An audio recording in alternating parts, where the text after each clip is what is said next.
Yo, what up guys, Beside here. This video is all about the two champions that are getting their skills rebalanced, including one void legendary one that hopefully will be for the better. And then of course we'll talk about the shard opening event that will be coming up on Friday. You're watching this probably on Wednesday, right? So you can prepare for that Friday shard opening event, right? Okay, so it does coincide with the Friday shard opening event, does coincide with this summon rush that you can find in the calendar, which is supposed to give you little bit of these teacup points. If you're hoping to pick up all those teacup titan event points, look out for this summon rush and see whether it's going to be worth going for or not. Summon rush events, your best completed with secret shards, right? But this one will try to entice you to use your primal shards instead. This is the free to play account. I have no primal shards. So what is coming? It's going to be a 2x to summon epics and legendaries. This time around, it does not boost your chances of getting mythicals from your primal shard, which means it's not the best time to use your primal shard this Friday, Saturday, and Sunday. The event will run for the entire 72 hours, right? So they are planning to launch a 2x event summoning epics and legendary champions from primal shards this Friday, which is going to be the 31st, right? And then also there will be a progressive chance event. That progressive chance event will apply to void and ancient and a secret. So most players will be looking forward to using that progressive chance event for secrets to get the few points they need to pick up those teacup points. Nobody wants to pull their primal shards when it's not a 2x on mythical champions, right? Except you don't mind, you don't care, you're not saving your primals for mythicals only. I save my primal shards for only mythicals. I don't touch my primal besides 2x mythical events. So take note, this Friday or this weekend does not boost your chances of getting mythical champions from your primal shards. I have to state that one very clearly. All right, the 15x chance, which applies to ancients, voids, and sacred shards, it will boost your chances of getting, well, it's still gonna be it will remain a normal chance. It will not boost your chance of getting anything from your shards. But when you hit your mercy or you strike gold, it will boost your chances of getting any of these champions that is listed right here. Coalite, Ash Arrow, Todd, Feyhammer, Tronda, Guild Mallet, Calvalax, Rotos the Lost Groom. I tell you, they put great champions into this 15x on days when you really don't want to be even summoning your sacred shards. But if you'll be lucky enough to summon secrets or ancients on that day, good luck. And then from the void category, you have Akrisia, Onro, Leyasu, and then Amon the Shining. So that's for the epic category. You have one slot for that's the legendary category. We have one slot for epics also. Geomancer, Phoenix, Allure. So every free-to-play player going right now for this HH Gaming Challenge will pull their ancient shards on Friday, hoping to get Geomancer in one slot. That's gonna be huge. I might even use Geomancer as my thumbnail for this video because he is better than most legendaries listed right here, at least for a newer player who is trying to get Geo so bad. Alright, so Arcantum and Skullcrown from Void is up there also as a 15x chance of getting these champions if you're pulling shards that day. So even if it's not a 2x boosted chance of getting epics, on Friday I am pulling the few 4 or 5 ancient shards I have from this account to see if I can pick up a Geomancer. I will not be pulling voids obviously because Arcantum and Skullcrown are not most wanted. Now you might also, if you already have a Geo, you might have to put in a law right here to help with that Fire Knight push. So everybody going for this free to play challenge that is lasting for 3 months, January all the way. So we'll definitely be trying to get an Allure or Geomancer to add to their team. So alright, that's the first piece of information. Before I go over the general news about how the account have progressed and see even if I even need a Geo at this point in my account, I do.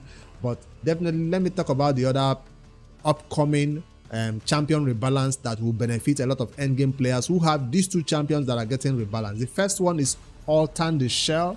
He is a Dark Elf champion, right? Dark Elves, Altan the Shell. I don't even have this champion on my main account. He's getting his skills a little bit rebalanced so he can perform better and not be forgotten about and never used in raid. So what is being changed about this champion? His A1 is being increased. They're increasing the base chance to apply decrease defense debuff on his A1. So his A1 will now, each hit will now be a 50% chance. Originally it was what? a 30% chance of placing decreased defense. So it will now be a 60% chance of placing this decreased defense. Each hit will also ignore 50% of the target's resistance. It's already there, right? That one is not changing. It's there if Oela is in the same team. So that's the main thing they're changing about the A1. 50% chance of placing decreased defense instead of 30, because it's a legendary, right? When you spend books on it, it will now become a 70% chance of placing decreased defense on its A1. All right, that's the only change to the A1. Then on the A2, we enhanced Altan's A2 to boost his healing. After cleanse, he will unconditionally heal himself for 20% of his max HP and then get an additional heal of the same value for each debuff removed by this skill. Also, shields applied will now scale off his attack, further increasing the value of each debuff removed. That's a lot of read. But basically, in the past, he used to remove all debuffs from this champion, heals this champion by 20% of the max HP for each debuff removed. That still remains the same. Finally, attacks one enemy will ignore shields. Damage increased 20% for each debuff removed. So, what is being changed about this skill on the A2? Removes all debuffs from this champion and then heals by 20% of their max HP. That's going to be the first sentence that is changed. So it's not going to be 20% of their max HP for each debuff removed. No, it's just going to be 20% of his max HP, full stop. So he used to heal 20% of the debuffs removed. So now it will be just purely based on his own max HP that he heals himself by 20%, not based on the debuffs he removes. He's still going to remove all debuffs from himself, right? All right, heals this champion by an additional 20% of their max HP for each. So that's going to be a condition. It gives him extra healing if he removes more debuffs, right? The value of the shield is proportional to his attack. So the shield used to be just place shield. This shield is equal to any surplus heal. Now the shield will be based on the attack he does to this champion attack. The value of the shield also increases by 5% for each debuff removed. So big shields, I guess. That's for the A2. That's what is changing about this champion. Seems like it's still going to be a long read, but just the main thing that he's going to heal more and put bigger shield now because of his based on his own attack too. All right, for the A3, what's changing about that? With A3, Altan will now also land a decreased speed debuff, and paired with Oela will place stun instead of sleep. Decreased speed is not on his skill. Now he has a decreased speed on this A3 now. 100% chance of placing sleep debuff for 1 turn. That's what is coming. Is already there. And decreased speed. So it was just sleep. AoE decreased sleep and AoE decreased speed and sleep. That is what this skill will now be for 2 turns. If Oela is in the same team, we'll place stun debuff instead of sleep. That was also not there in his skill. Before he just ignores resistance if she's there, but now he will play stun instead of sleep if Oela is there. This is powerful because obviously stun is more powerful than sleep in certain areas. If Oela is there, he still ignores 50% of the target's resistance. That's not going to change. Fills the turn meter by 15% whenever sleep, yes, or stun. Fills this champion turn meter by 50% whenever a sleep debuff or stun is placed by this skill. When it expires, one of those debuffs expires. So either the sleep or the stun expires, it's going to get turn meter filled. If Oela is in the same team, grants this champion an extra turn, and damage is also going to be increased. If he uses this skill and Oela is in the same team, he's going to grant himself an extra turn. If Oela is on the same team, grants this champion an extra turn. That will be added to this skill. That means instead of this skill being on a 4-turn cooldown when booked, it will now be on a 3-turn cooldown when Oela is in the same team. Alright, that's the first champion that is getting their skills rebalanced. Will this make him more useful with Oela? Definitely. More crowd control, AoE sleep is meh, but AoE stun when Oela is there is going to be amazing. Then he can keep himself more alive longer with that big shields that he places and then cleanses every debuff. and gives himself a ton of healing. The second champion that is getting their skill rebalanced is one that most players will think requires a buff, and this champion's name is Constantine. Where are you? There you go. This champion was released as a pair. They are brothers, I think. They are released together with this second one. Where is his counterpart? Is he in this faction? I don't think he's in this faction. Constantine and who? I forget who he was released with. Was he released with this champion? No, that's Contest Leaks. That was the champion he was released with. I don't think it's this faction, or I just can't find it right now. But anyways, he's getting his skills rebalanced. Constantine is getting his skills rebalanced. I think the champion that he was released with has a AoE stun. Alright, so what is being changed about this champion? His A1 now has a chance to place decreased defense debuff. The same thing as the other one. His A1 was just doing an extra hit if the target is under any debuff, but now it will place decreased defense and debuff. A 60% chance, and this debuff cannot be resisted when Vlad the Nightborn, that's the person that he was released with. Vlad the Nightborn is in the same team. If he's in the same team, he will not need accuracy to land the decreased defense. Places an extra hit if the target is under any debuff. So that's part of the skill is also going to remain. Still going to place an extra hit if the target is under any debuff. So that's not changing on that A1. On the A2, his A2 ignores 15% of each target's defense as a baseline. 15% of each target's defense. Each hit will ignore 10%. So now it's going to be 15% of each target's defense. Each hit will ignore an additional 10% for each target's defense if they have leech, decreased defense, and block active skill debuff on them. So 15% is certain, then an additional 10% for each debuffs, leech, decreased defense, block active skill, whichever one the enemy has. So let's just say the enemy has decreased defense. He will now ignore up to 25% of the target's defense. If they have just one defense, one debuff, and the baseline hit will ignore 15% of the target's defense. That's the part that is interesting now. So you want to put more debuffs on the enemies before you nuke them, I guess. Hopefully his counterpart does bring this block active skill. Yeah, I think they do. So that person goes first with decreased defense and block active skill. Then he goes in there with the nuke. I don't know. I'm not sure of leech though, if he can place it. If the target is under leech or all these other debuffs simultaneously, it will ignore 75% of the defense instead. So if you can put 3 debuffs on the enemies, these 3 debuffs exactly, not any other ones, he will ignore up to 75% of their defense instead of 15. So you want to place 3 debuffs on the enemies, go ahead and do so. That's quite a huge condition to meet though, to get a 75% ignore defense. You might be able to reach this requirement on a boss, but for wave content, I'm not sure if you can meet this requirement, except for those niche teams. Then is A3, the buff steal and buff transfer effects become irresistible if Vlad Nightborn is on the same team. That's the A3. That is what is being changed about this. They say this effect cannot be resisted when Vlad the Nightborn is in the same team. Resets cooldown of this skill if the target is killed. So that's it. Before attacking, he steals buffs, then transfers all the buffs. So right now it doesn't say anything about Vlad being on the same team. He gets no advantage. So now he's gonna get the advantage that when Vlad is here, this skill will not need accuracy.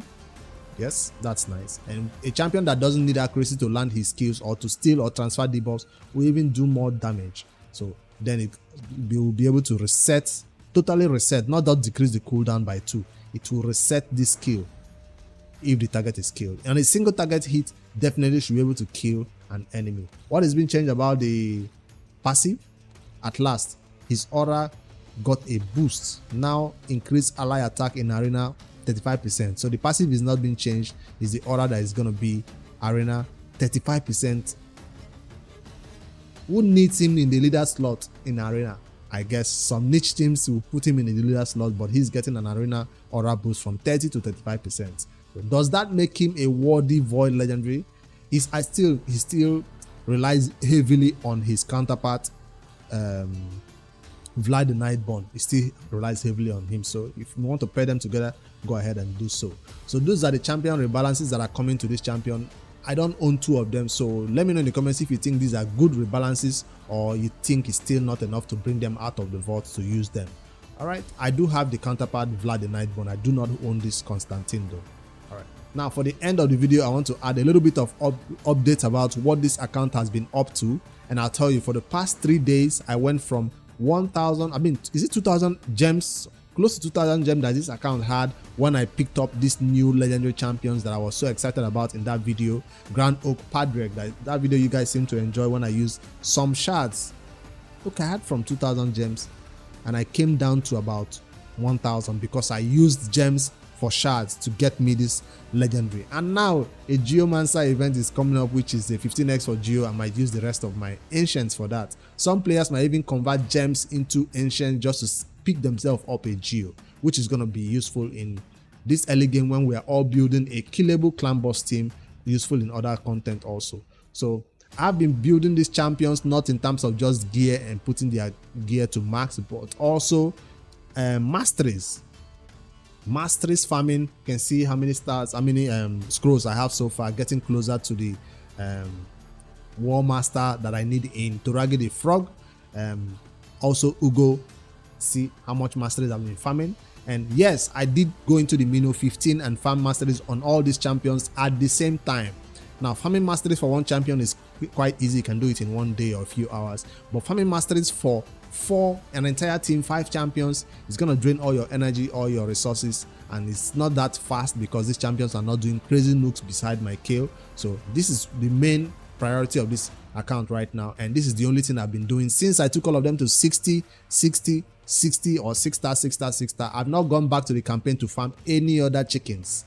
See, no chickens ready for anything else. I did take this champion to 4-star Frozen Banshee, yeah, which is supposed to be also in the team. So that's the big update I wanted to share. It's not worth putting it alone in just one single video because it's just mastery farming. And yeah, this is something you have to do in your early game after you take champions to 6-star, and while by putting into the Mino and farming masteries by themselves. I did not have to spend my brews on these champions. I did not have to put energy into them or XP into them by taking them back into the campaign to farm them to 60. No, all these champions at level 40, 54, 54, 55, they farmed their XP while farming this content. So that's the little bit of updates on this free-to-play 2025 challenge account for the HH Gaming Network. And yeah, I've not gone back to the leaderboard because obviously I've not pushed Dragon, I've not pushed anything, but I did go into the clan boss, and instead of doing my normal clan boss damage that I do, I hit it 7 million or so. I was like, let's try the next level, which I normally spend 3 keys on, and I was able to knock down the next level hard with 2 keys and got the double chest. I had extra keys, 2 extra keys. Oh, got an epic skill too. So I decided to spend that extra keys in Brutal just to test the damage, but in Brutal I was doing like 3 to 4 million damage, which is not enough to get good chest in Brutal yet. So Brutal still feels like a 4 key, but by the time all those champions have their masteries done, my Brutal for sure will be a 3 key Brutal and 1 key on hard, which is what I'm hoping to happen by tomorrow. So that's why I will not focus on anything else than farming that Mino consistently until we are finally out of gems, which is going to happen soon. This clan shop did reset, and we see that there's energy in there, and I do have 500 to spend in there, which I'll go over there and buy right now and go back to the Mino farming and keep going. Yeah, that's how I'm gonna spend all my time. As for the Altar of Souls, I was able to pick up 1-star soul for Toragi the Frog when I did that summoning. Where is it? Toragi. Okay, it's not on the list anymore because I already unlocked it. There you go. Toragi the Frog did get a 1-star, which I put in that epic blessing that will give me a little bit of ignore defense when hitting the clan boss or any other enemy. I picked up a 4-star Sabita, which is not a champion I've built right now. Alright, so that's the little update for this free-to-play account. I just wanted to add it. Dailies and advance will be done, more energy will be obtained, and back into the Mino I go to get my 4 champions their full masteries. You might ask me, why is Tagoa getting masteries? Is because if I put in my main champion I want to be getting masteries right now is Ketix. That's the name, right? Aox, I mean. If I do this, the battle fails. My kill dies and nobody can revive kill. And the run takes 4-5 minutes. With these three champions left, the run takes too long. So that's why for now I still have to use a reviver, unfortunately. And this reviver is getting masteries that I do not want him to have. A reviver I don't intend to take to 60 anytime soon. The next champion that is 60 is going to be Aox, but he's not farming masteries right now because he cannot revive my kill and the run takes forever. All right, so yeah, back to the grind. I'll see you guys by Friday when we're doing those shard summoning. For now, if you're looking for me, I'm over there on twitch.tv/Breeze5D doing some live streams, playing this game on live and playing some other random games also. So stop by the live streams and yeah, like, subscribe for more daily raid, Shadow Legends content and news. I'll see you guys in the next one.